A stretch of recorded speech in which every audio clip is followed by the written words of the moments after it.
नमस्कार, आपण पाहताय कोकणचं नंबर 1 महा चॅनल कोकण 7 लाईव्ह बातमीपत्रात आपलं स्वागत। सुरुवात करूया हेडलाईन्सना। अवैध मासेमारीवर सर्जिकल स्ट्राईक। माझं गाव आरोग्य संपन्न गाव अभियान, जिल्हा परिषद अध्यक्षांचं सहभागी होण्याचं आवाहन। आणि नामदार भाईसाहेब साबण आरोग्य सेवा कक्षाच्या स्थापनेसाठी प्रस्ताव। आता पाहूया सविस्तर बातम्या। सावंतवाडी तालुक्यातील ओळीये इथं 65 वर्षीय महिलेची हत्या केल्याप्रकरणी पोलिसांच्या ताब्यात असलेल्या संशयित बाप लेकाला सोमवारी न्यायालयात हजर केलं असता न्यायालयानं 6 दिवसांची पोलीस कोठडी सुनावली आहे। या हत्या प्रकरणात वापरण्यात आलेला कोयता पोलिसांनी जप्त केला असून संशयितानं संबंधित महिलेकडील कोयता घेऊनच हे कृत्य केल्याची माहिती तपासी अधिकारी तथा पोलीस निरीक्षक अमोल चव्हाण यांनी दिली आहे। रविवारी 29 मार्चला सायंकाळी ओवळीये मधलीवाडी येथील सरस्वती धोंडी सावंत या महिलेची हत्या झाल्याचा प्रकार उघडकीस आला। जमिनीच्या वादातून ही हत्या झाल्याचं प्रथमदर्शनी निदर्शनास आलं। या प्रकरणी संशयित हल्लेखोरांना पोलिसांनी लागलीच ताब्यात घेत त्यांच्यावर हत्येप्रकरणी गुन्हा दाखल केला होता। मुलाच्या फिर्यादीनुसार पोलिसांनी त्वरित घटनास्थळीचा पंचनामा करत दोन्ही संशयितांना ताब्यात घेतलं। या घटनेनंतर त्वरित सिंधुदुर्ग जिल्ह्याच्या अप्पर पोलीस अधीक्षक नयोमी साटम यांनी सावंतवाडी पोलीस ठाण्यात भेट देत घटनेची माहिती घेतली। त्यानंतर सोमवारी दोघांनाही येथील न्यायालयात हजर केलं असता 6 दिवसांची पोलीस कोठडी सुनावण्यात आली। सोमवारी पोलिसांनी पुन्हा एकदा घटनास्थळी जाऊन तपास केला। पोलीस निरीक्षक अमोल चव्हाण यांच्यासह पोलीस पथक दाखल झालं होतं। त्यांनी घटनास्थळावरून हत्येसाठी वापरण्यात आलेला कोयता जप्त केला। या दोन्ही कुटुंबामध्ये जमिनीवरून गेली अनेक वर्ष किरकोळ वाद होते। अलीकडेच संशयित विजय सावंत यानं सरस्वती यांच्या जमिनीत कोंबड्यांची पोल्ट्री उभारण्यासाठी जांभे दगड टाकले होते। याबाबतचा तक्रार अर्ज मयत सरस्वती सावंत यांनी आंबोली दूरक्षेत्राच्या पोलीस ठाण्यात शनिवारी दाखल केला होता। त्यानंतर पोलिसांनी गावात जाऊन या प्रकरणी दोन्ही बाजूंचं म्हणणं ऐकून घेतलं होतं। त्या दोघांनाही सोमवारी आंबोली पोलीस ठाण्यात पाचारण करण्यात आलं होतं। मात्र तत्पूर्वीच सरस्वती यांची हत्या झाली। याबाबत अधिक तपास सावंतवाडी पोलीस निरीक्षक अमोल चव्हाण करतायत।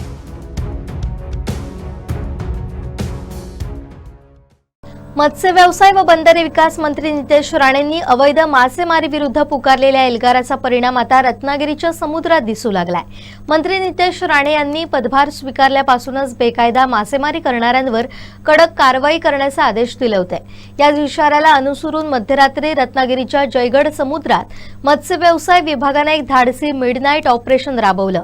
प्रतिकूल हवामान आणि उग्र लाटांचा सामना करत विभागानं एलईडी लाईटचा वापर करून मासेमारी करणाऱ्या 3 नौकांना रंगेहात पकडलं असून यामुळे संपूर्ण किनारपट्टीवर खळबळ उडाली आहे। गेल्या काही दिवसांपासून रात्रीच्या अंधारात एलईडी लाईटच्या सहाय्यानं मासेमारी सुरू असल्याची गुप्त माहिती विभागाला मिळाली होती। गस्ती नौकेसाठी डिझेल नसल्याची चर्चा पसरवून मासेमार निर्धास्त झाले होते। मात्र मंत्री नितेश राणेंच्या कडक भूमिकेमुळे विभागानं गुप्तपणे रणनीती आखली। सहाय्यक आयुक्त सागर कुवेसकर यांच्या मार्गदर्शनाखाली अचानक डिझेलची व्यवस्था करून कोणतीही चाहूल लागू न देता गस्ती नौका जयगडच्या दिशेनं वळवण्यात आली। मध्यरात्रीच्या सुमारास गडद अंधार आणि जोरदार वाऱ्याची तमा न बाळगता 5 परवाना अधिकारी आणि सुरक्षा पथकानं समुद्रात धडक दिली।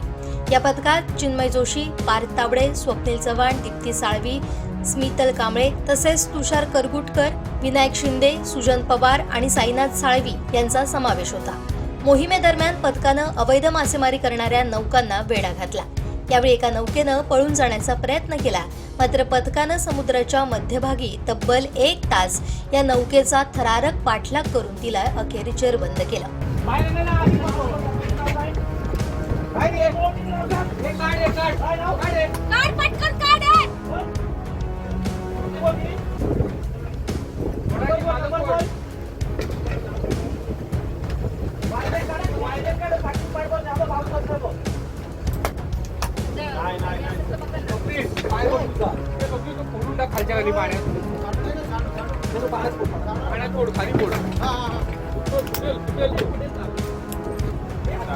या कारवाईत इम्तियाज हाजी, हसीन मिया मुकादम यांची, एच इम्तियाज, लीना लक्ष्मण बिर्जे यांची लक्ष्मी आणि अब्दुल लतीफ अली होडेकर यांची अक्सा इम्रान या 3 नौका जप्त करण्यात आल्या। या सर्व नौकांवर महाराष्ट्र सागरी मासेमारी नियमन अधिनियम अंतर्गत कठोर कारवाईची प्रक्रिया सुरू करण्यात आली। अहवाल सहाय्यक आयुक्तांकडे सादर केला जाणार आहे। गस्ती नौका आणि ड्रोनच्या सहाय्याने रत्नागिरी जिल्हा सध्या राज्यात अवैध मासेमारी विरोधी कारवाईत आघाडीवर असून मंत्री नितेश राणे यांच्या थेट पाठपुराव्यामुळेच ही रेकॉर्ड ब्रेकिंग कारवाई यशस्वी झाली हे नक्की।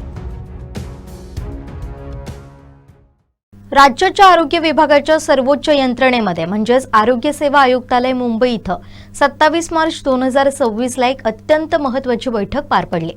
माजी आरोग्य मंत्री दिवंगत नामदार भालचंद्र अनंत तथा भाईसाहेब सावंत यांच्या नावे आरोग्य विभागात एका विशेष कक्षाची स्थापना करून त्याद्वारे सुसज्ज आरोग्य यंत्रणा निर्माण करण्याबाबत या बैठकीत सकारात्मक चर्चा करण्यात आली।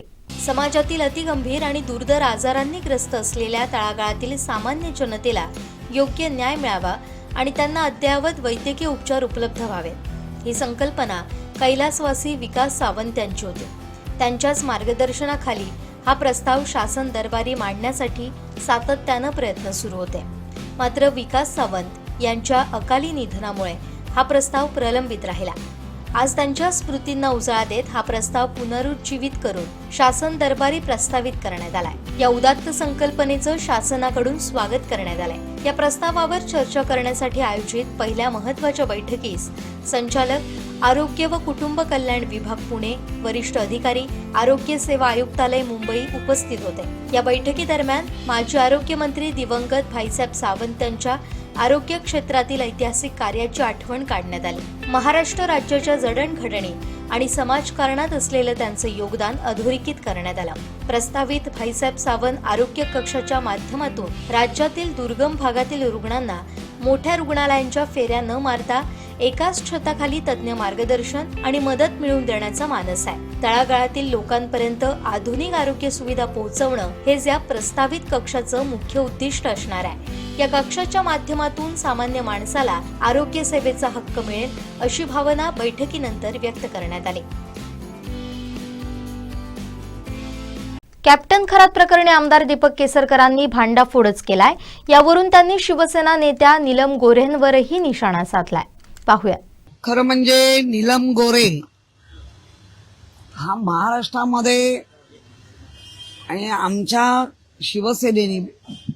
शिवसेना प्रमुखांनी आणि उद्धवजींनी हा पडलेला धोंड्याला विधान परिषदच्या आमदारकी देऊन 24 वर्ष पक्षाने यांना एवढा मान सन्मान दिल्यानंतर पक्षासाठी काय काम तर शून्य काम आणि जिथे पाव तिकडे धाव या बाईंचं वागणं आहे।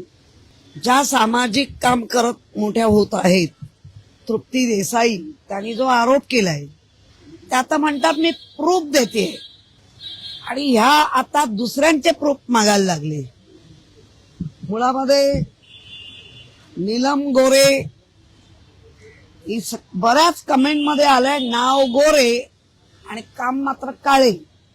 इतक्या काळ्या हृदयाने भरलेली बाई कधीच म्हणजे मी तर स्थापना आमच्या पक्षामध्ये 83 पासून काम करते। 90 ला आम्हाला पद मिळाली आणि त्याच्यानंतर या बाईचा झालेला शिरकाव तेव्हापासून मी या बाईला बघते। पक्षाच्या कामासाठी सगळं शून्य। माझा प्रोटोकॉल मला कसं मला काय ह्याच्या पलीकडे यांची धावण आहे। जिथे जिथे अत्याचार झाले त्या ठिकाणी आम्ही गेलो होतो पण त्या आमदार असल्यामुळे जास्त तिथे नावारूपाला आल्या। याच्यामध्ये धुळ्यामध्ये जो अत्याचार झाला तेव्हा आम्ही होतो बरोबर। पण नेहमीच सगळं बाजूला ठेवायचं आणि फक्त आणि फक्त स्वतःला कसं इम्पॉर्टंट मिळेल एवढंच बघण्याचं काम करतात।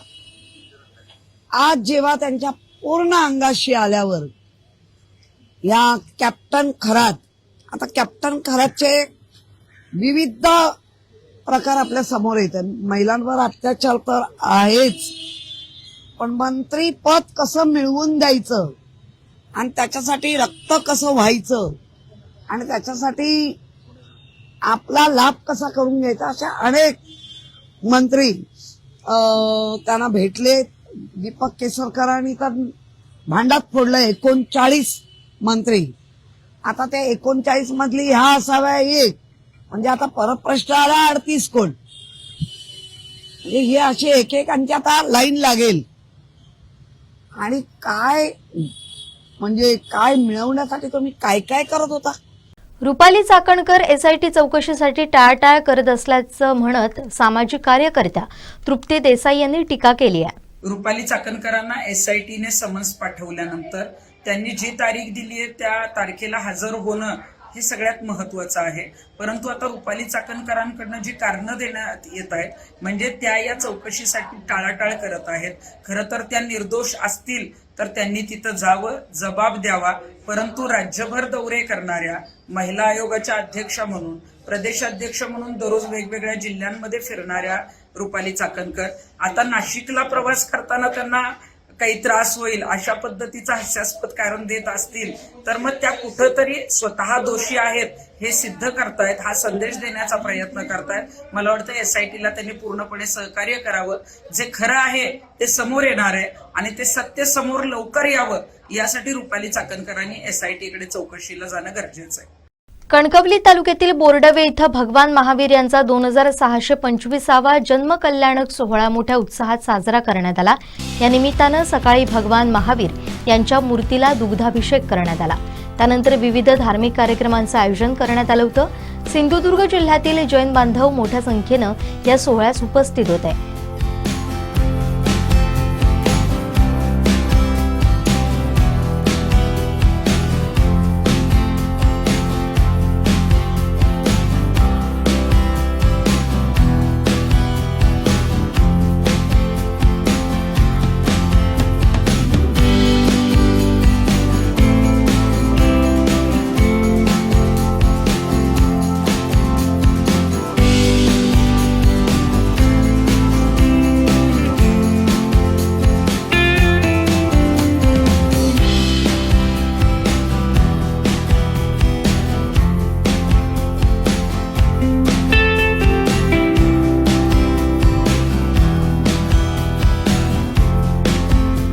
यावेळी जैन बांधवांचे स्नेहसंमेलनही उत्साहात पार पडलं. श्रीराम बोरवेल सावंतवाडीचे संचालक अजित पाटील हे कार्यक्रमाच्या अध्यक्षस्थानी होते. त्यांनी उपस्थितांना शुभेच्छा दिल्यात. भक्तिमय वातावरणात हा सोहळा पार पडला.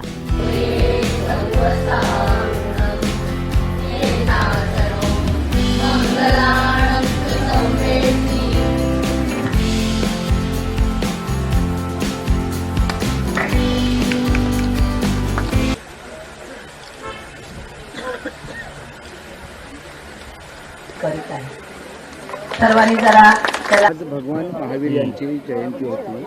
काय सांगाल त्याबद्दल, काय विशेष कार्यक्रम झाला? सिंधुदुर्ग जिल्हा जैन परिवारतर्फे यावर्षी नेहमीप्रमाणेच भगवान महावीर जन्म कल्याणक उत्सव जैन परिवार संस्थेतर्फे आयोजित करण्यात आला आहे. यामध्ये संपूर्ण जिल्ह्यातून जैन मंडळी आज उपस्थित राहिली. आजच्या कार्यक्रमामध्ये सर्वप्रथम तीर्थंकरांचा जन्म, त्यांचा अभिषेक हा कार्यक्रम पार पडला. त्यानंतर गोव्याचे जे आमचे मार्गदर्शक होते राजेंद्र केरकर, त्यांनी जैन अभ्यासक असल्यामुळे त्यांनी जैन धर्म, कोकणातील जैन धर्म, त्याची प्राचीन आणि त्याचा इतिहास याबद्दल माहिती सांगितली. त्यानंतर महाप्रसादानंतर मुलांचे, महिलांचे आणि जे जैन मंडळी आहे त्यांचं मनोरंजनात्मक जैन गीत असतील, गायन असतील, नृत्य असतील अशा प्रकारचा कार्यक्रम आयोजित करण्यात आलेला आहे. हा कार्यक्रम झाल्यानंतर सभा संपेल. विशेष असं नियोजन गोव्यावरून केरकर जे आले होते त्यांनी एक चांगला संदेश दिला. काय त्यांनी जैन धर्माची जी संस्कृती आहे, त्याची जे महान संस्कृती आहे त्याप्रमाणे आपल्याला आचरण करायला पाहिजे, त्या संस्कृतीचं जतन करायला पाहिजे. कारण गोव्याप्रमाणे सिंधुदुर्गातसुद्धा जैन पुरावे भरपूर आहेत. त्याचं संरक्षण करणं हे आपल्या जैन लोकांचं कर्तव्य आहे. ते आपण पार पाडावं असं त्यांनी संदेश या निमित्ताने दिला. सावंतवाडीचे उद्योजक पाटील यांचा देखील आणि सावंतवाडीचे जे उद्योजक आहे ते या जैन संघटनेला जी काही मदत लागते ती सर्व मदत करण्यासाठी ते नेहमी तत्पर असतात. त्यांचं कोण नाव? अजित पाटील. ते अजित पाटील आपल्याकडे अध्यक्ष म्हणून लाभले. ते जवळजवळ या 5-6 वर्षापासून या संस्थेशी त्यांचे संबंध आलेले आहेत आणि ते या कार्यक्रमाला जी काही आर्थिक असेल, सामाजिक असेल किंवा काही भेटवस्तू, यावर्षी त्यांनी आम्हाला भेटवस्तू, स्मृतिचिन्ह ते त्यांनी यावर्षी आपल्याला प्रायोजित केली आहे. त्याबद्दल मी त्यांचा आभारी आहे. काय सांगाल या कार्यक्रमानिमित्त समाजातील सर्व बांधवांना? हां, या कार्यक्रमामुळे काय होतं की सर्व समाज सामाजिकदृष्ट्या एकत्र येतो. सर्वांच्या अडीअडचणी कोणत्या आहेत, त्यांच्या ओळखी असणार, कौटुंबिक ओळखी जे आहेत ते या निमित्ताने होतात. पुढच्या वेळी पुन्हा अजून त्यामध्ये जास्तीत जास्त भर पडते. विशेषतः कोल्हापूर किंवा बेळगाव या भागातून जे जैन मंडळी इथे येतात त्यांना इथे कुठे जैन मंदिर आहे का, की जैन लोक आहेत की नाही, ही मोठी एक समस्या असते. पण तो या निमित्ताने त्यांच्यामध्ये एकत्रित येतात आणि एक खेळीमेळीचं वातावरण या निमित्ताने तयार होतं. म्हणजे बंधुभाव वाढण्याच्या दृष्टीने हा कार्यक्रम आम्हाला गेल्या 25 वर्षांपासून तो एक सफल झालेला आहे. कणकवली नगरपंचायतीच्या नळ योजनेद्वारे दररोज सुमारे 20 लाख लिटर पाणी पुरवठा नियमितपणे केला जातो आहे. सध्या उन्हाळ्याच्या कालावधी सुरू असला तरी शहरात कोणतीही भीषण पाणी टंचाई निर्माण होणार नसल्याचं नगराध्यक्ष संदेश पारकर यांनी स्पष्ट केलं आहे. कणकवली शहरातील नळ योजना आहे. जवळजवळ दर दिवशी 25 लाख लिटर पाणी हे कणकवली शहरवासियांना या नळ योजनेच्या मार्फत दिलं जातं. पण सध्या ऐन उन्हाळ्याचा काळ आहे आणि या उन्हाळ्याच्या महिन्यांमध्ये या शहरातली नळ योजना अतिशय सक्षमपणे त्या ठिकाणी आम्ही चालवणार आहोत. खरं तर शिवडाव धरणामधून 1 तारीखपासून या गडनदीच्या पात्रामध्ये त्या ठिकाणी पाणी दिलं जाईल आणि जे आज काही बातम्या किंवा अफवा किंवा तशा प्रकारचे प्रसिद्ध झालेले आहेत, तर त्याच्यामध्ये कुठलंही त्या ठिकाणी सत्य नाही. कुठलीही भीषण पाणी टंचाई कणकवली शहरात होणार नाही. सगळ्या कणकवली शहरातल्या नागरिकांना जे या नळ योजनेवर अवलंबून आहेत त्यांना सगळ्यांना चांगलं पाणी, मुबलक असं पाणी त्या ठिकाणी ऐन उन्हाळ्यामध्ये सुद्धा त्या ठिकाणी मिळणार आहे.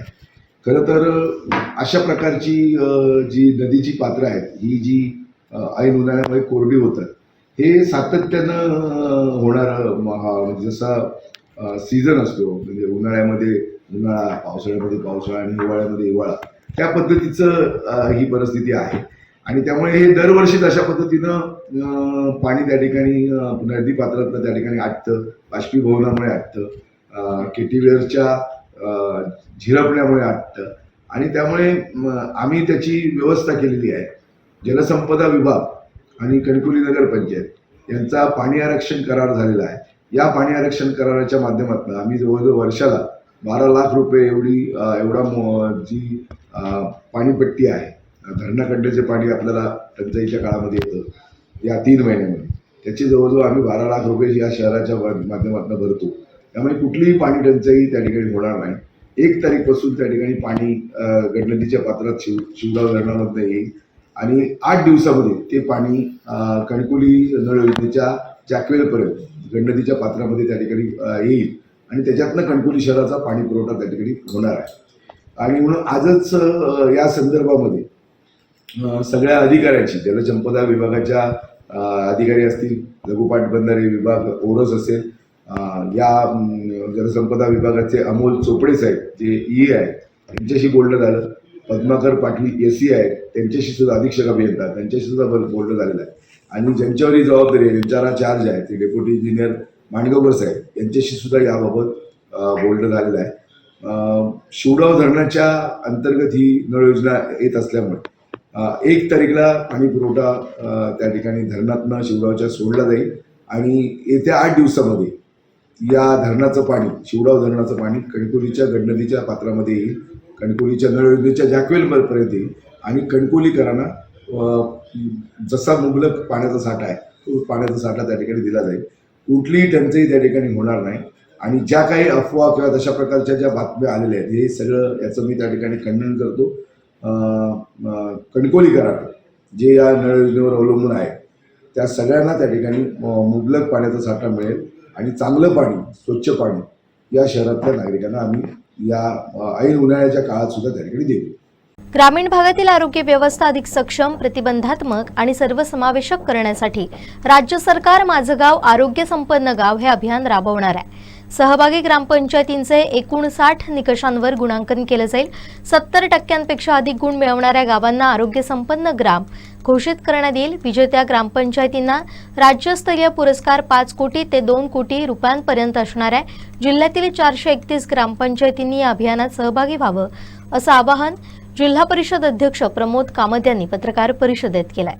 तर महाराष्ट्र शासन सार्वजनिक आरोग्य विभागामार्फत राज्यातील नागरिकांचे आरोग्यमान सुधारण्यासाठी राज्यभर संपूर्ण आपल्या महाराष्ट्र राज्यात माझं गाव आरोग्य संपन्न गाव हे अभियान राबवण्याचं सुरू केलेलं आहे. आणि या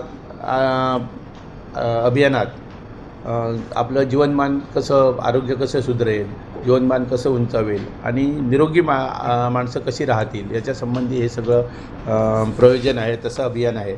त्याच्यात अभियानाचे मुख्य ध्येय आणि उद्दिष्ट हे आहेत की आरोग्यदायी समुदाय, त्याच्या आजाराचे निर्मूलन, माता व बाल आरोग्य, 100% संस्थात्मक प्रसूती, संपूर्ण लसीकरण, माता बाल मृत्यूदर शून्यावर आणणे असे प्रमुख लक्ष्य आहे.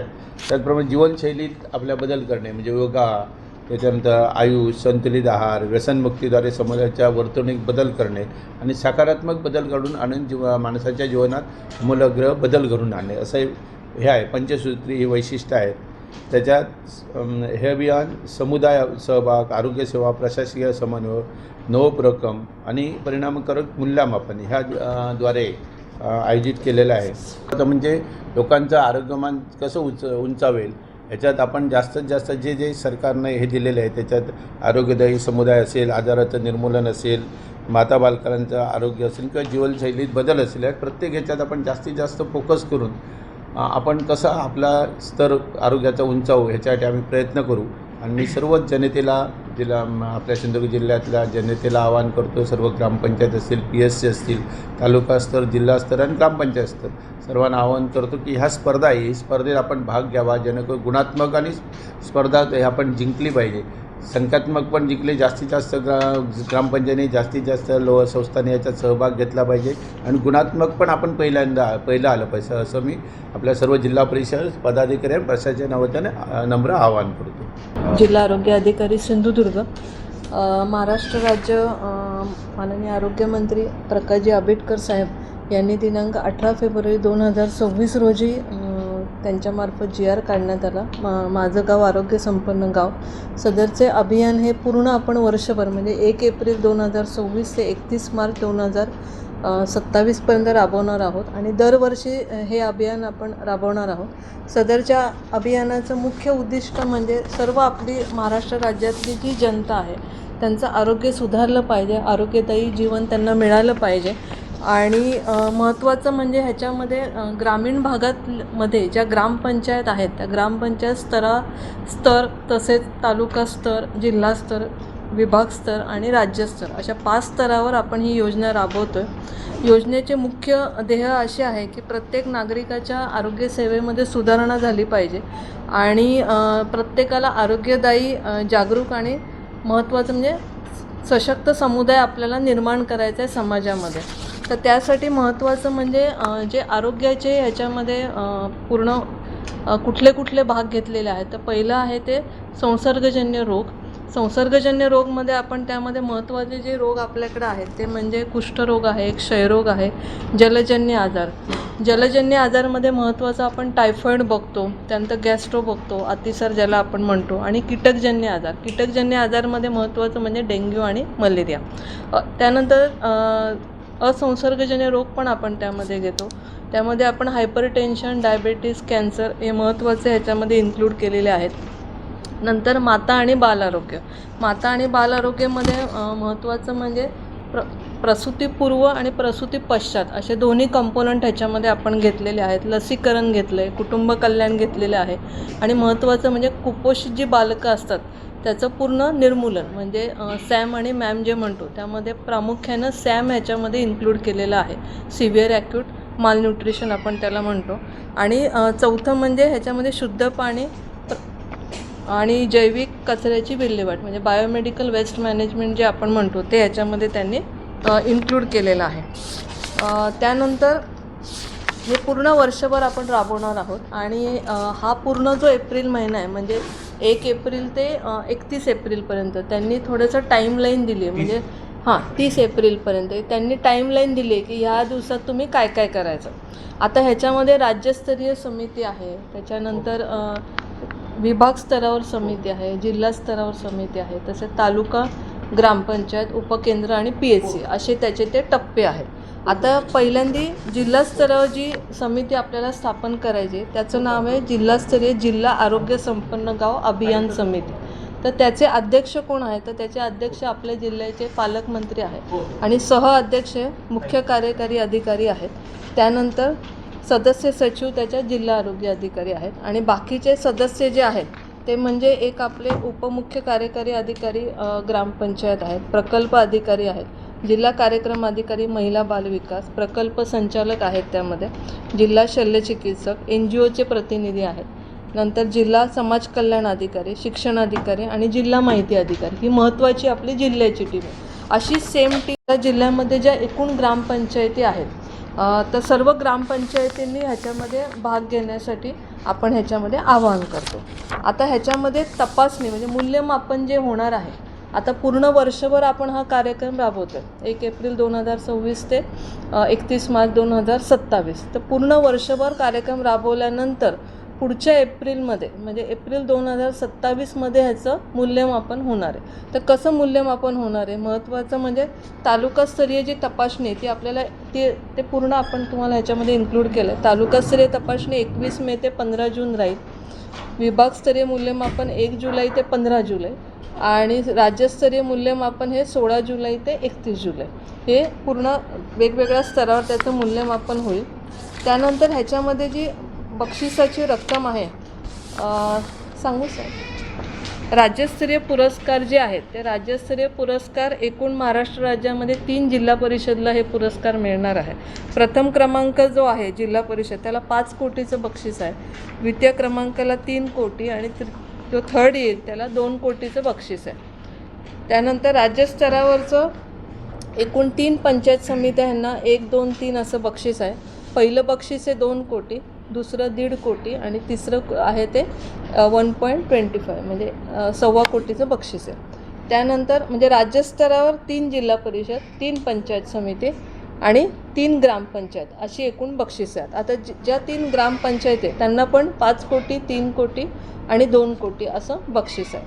आता हे झालं राज्यस्तरावर. नंतर विभाग स्तरावर जे आहे त्याच्यामध्ये पण प्रत्येक विभागातून 3 ग्रामपंचायती त्यांनी घेतलेल्या आहेत. पहिली जी ग्रामपंचायत येईल त्याला 1 कोटीचं बक्षीस आहे, दुसरी जी आहे ते 75 लाखाचं आहे, तिसरी जी आहे ते 50 लाखाचं बक्षीस आहे. त्यानंतर आपल्या जिल्हा स्तरावर जे पुरस्कार देण्यात येणार आहे ग्रामपंचायतीला, पहिले 3 ग्रामपंचायत आहेत त्यांना अनुक्रमे 25 लाख, 20 लाख आणि 15 लाख असे जिल्हा स्तरावर बक्षिसं आहेत.